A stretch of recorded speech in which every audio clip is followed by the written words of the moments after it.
Hey,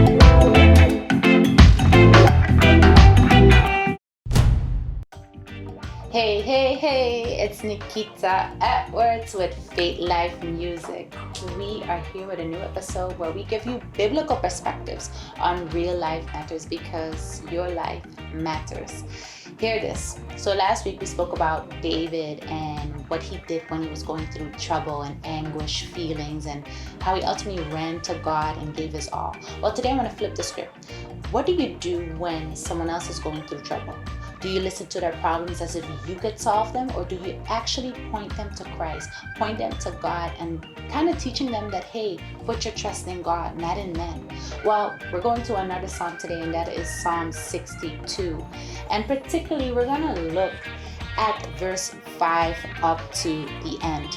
5, it says, "For God alone, O my soul, wait in silence, for my hope is from him. He only is my rock and my salvation, my fortress. I shall not be shaken. On God rests my salvation and my glory. My mighty rock, my refuge is God." Pause.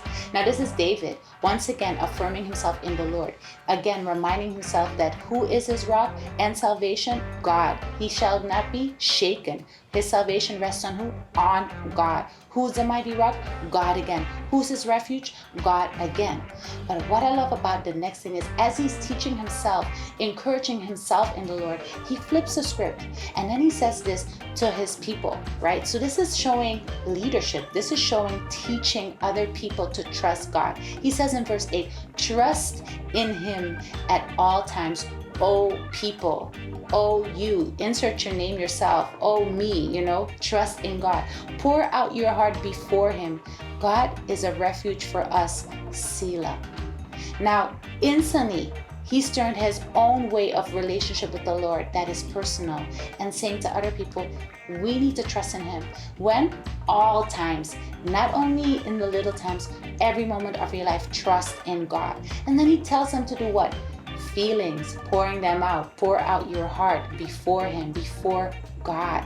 So he instantly turned his own moments of going to God to making it public and say, what I do with the Lord, what I need with the Lord, I'm encouraging you to do with the Lord.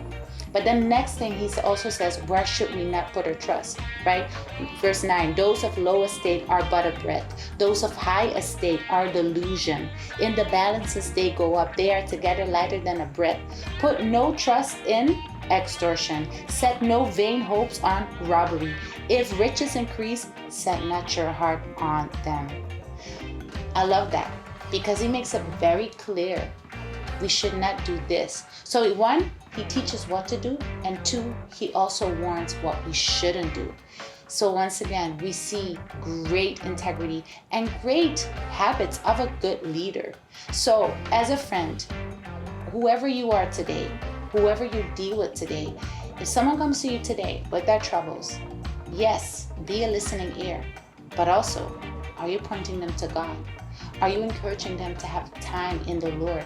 Especially as Christians, yes, we're going to be there with each other to encourage each other, but let's not forget that we are not the solution to people's problems. God is the one that takes care of his people. God becomes a refuge. God is the one that they could trust. We are not a refuge for people. We're not the mighty ones. We're not the salvation. We're not the mighty rock. It is God. So make sure today, if you're dealing with relationships, as you will, that you keep pointing people always back to Christ, God. Thank you for tuning in. This is Faith Life Music. Will you do me a favor? Like, share, subscribe. Come back again next episode.